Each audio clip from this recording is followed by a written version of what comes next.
Only I know your true value when you are not around. నిజమే కదండి.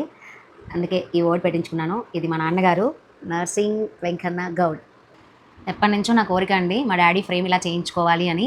ఇప్పటికి నా కోరిక తీరింది. అంటే ఇలాంటి చిన్న చిన్నవి కూడా ఒక్కొక్కసారి కొన్నిసార్లు లేట్ అవుతూ ఉంటాయి. ఎన్నో చోట్ల వెతికా కొన్ని ఫోటోస్ కావాలి డిఫరెంట్‌గా, ఫుల్ ఫోటో ఒకటైనా కావాలి అని. నేను రాసుకున్న వర్డ్స్ అయితే నిజమండి. ఎందుకు అంటే ఈ రోజు వరకు నా ప్రతి కష్టంలో నేను తప్ప ఎవరూ లేరు.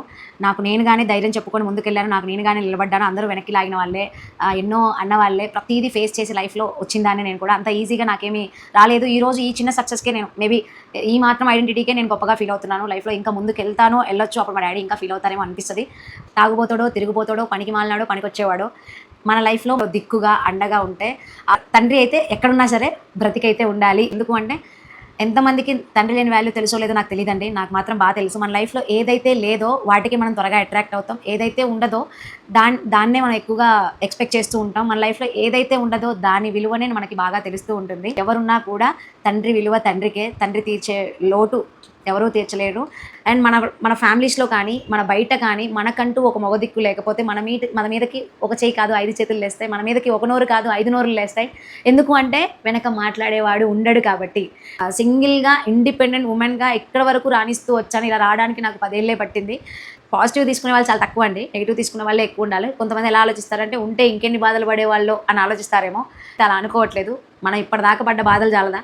దాంతో పోల్చుకుంటే తండ్రి ఉన్నప్పుడు పెద్ద బాధ అనిపియదు. పైకి నవ్వుతూ వీడియోస్ గట్టిగా మాట్లాడుతూ యాక్టివ్‌గా చేస్తూ ఉంటా. ఎమోషనల్ తొందరగా అవ్వనండి. అయ్యానంటే త్వరగా కోలుకోలేను నేను. వెంటనే నాకు ఏడుపొచ్చేస్తది. బాగా ఏడుపొచ్చేస్తది. నేను చాలా ఎమోషనల్. తిన్నామా? పడుకున్నామా? ఈరోజు ఎలా ఉంది? అని వెతుక్కునే వాళ్ళు మన లైఫ్‌లో లేనప్పుడు హస్బెండ్ అయినా, లవర్ అయినా, అన్నయినా, తండ్రైనా ఎవరైనా ఒక స్ట్రెంగ్త్ మనకుండాలి. ఎన్నో కష్టాలని నేను ఫేస్ చేశా లైఫ్‌లో. నా వయసుకు మించిన అనుభవాన్ని నేను చూశాను కానీ ఎప్పటికీ ఒక లోటు ఉండిపోతది. ఈయన లేడు మా లైఫ్‌లో అని. గుండె భారంగా అనిపించినప్పుడు, బాధగా అనిపించినప్పుడు, అయ్యో! నాన్న ఉంటే బాగుండేదేమో, బిడ్డ ఏంది ఇట్లున్నావు అని నన్ను అడిగేవాడేమో. బాధలో ఉన్నా తెలుసుకునే వాళ్ళు ఉండరు. ఎంత ఫ్రెండ్స్ ఉన్నా, ఎంత ఫ్యామిలీ ఉన్నా మనకంటూ ఒక తండ్రి ఉంటే బాగుంటుందని నాకు చాలా సార్లు అనిపించిందండి. రీసెంట్‌గా మా అక్క వాళ్ళ గృహప్రవేశానికెళ్ళినప్పుడు అప్పటికి నేను ఎందుకో చాలా బాధలో ఉన్నా, చాలా డల్ అయిపోయా. ఒక్కొక్కసారి మనకు తెలియకుండానే మనం ఒక రకమైన డిప్రెషన్‌లోకి వెళ్ళిపోతూ ఉంటాం. కానీ బాబాయ్ లేరక్కడ. డాడీ బాబాయ్ అంటే డాడీ వాళ్ళ తమ్ముడు చిన్నాన్న బ్లడ్. ఈయన తర్వాత వచ్చిన అతను కదా అని ఒక ప్రౌడ్ ఫీలింగ్ ఉంటుంది కదా. ఒక్కసారిగా బాబాయ్‌ని చూడగానే వెళ్ళి ఇంకా హగ్ చేసుకున్నాను. ఎందుకో మా బాబాయ్ వస్తుంటే మా నాన్నే వస్తున్నాడేమో మా బాబాయ్ రూపంలో అని ఎందుకో నాకు అలా అనిపించింది. ఆ టైంకి నేను చాలా ఎమోషనల్ అయిపోయి బాబాయ్‌ని హగ్ చేసుకున్నా. నేను ఎమోషనల్ అయింది కూడా ఎవరికీ కనిపించనివ్వలేదు. ఎన్ని బాధలు ఫేస్ చేసినా కూడా ఆ క్షణం ఎందుకో కొంచెం బరువు దిగినట్టు అనిపించింది నాకు. మన కోసం మన ఫీలింగ్స్‌ని అర్థం చేసుకొని, మన ఫీలింగ్స్ కూడా నిజమైనవే, వాల్యుబుల్ అని చెప్పి మన కోసం ఎవరు ఉండరు, ఎవరు నిలబడరండి. అది వాస్తవం. మనం అది యాక్సెప్ట్ చేయాలి. మన లైఫ్‌లో ఒక తండ్రి మాత్రమే స్వార్థం లేకుండా ఉంటాడు మనతో. ఒక ఆడపిల్ల మనసుని అర్థం చేసుకునేది నేను తండ్రనే అంటాను. మనం ఎంత వాళ్ళ కోసం ఏది చేసినా ఎవడు గుర్తుపెట్టుకోడండి. మనం చూసుకుంది గాక, మనం పెట్టింది గాక, మనం చేసింది గాక, పైగా మనల్ని మాటలని పోతారు తప్ప తండ్రి ప్లేస్‌లో ఉండేవాళ్ళు చాలా అరుదు. ఒకవేళ మీ లైఫ్‌లో వాళ్ళు ఉన్నారా, వాళ్ళని మీరు వదులుకోకండి.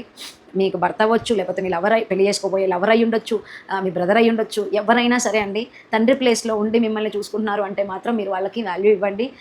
వాళ్ళని మీరు బాగా ట్రీట్ చేయండి. ఎందుకు అంటే మాలాంటి వాళ్ళకి ఆ వాల్యూ బాగా తెలుసు. ఈరోజు కష్టంలో ఉన్న ఆయన లేడు, సంతోషంలో ఉన్న ఆయన లేడు అనే బాధ ఉండింది. కానీ కోరిక తీరిపోయింది. మా డాడీ ఫోటో మాత్రం పెట్టుకున్నాను.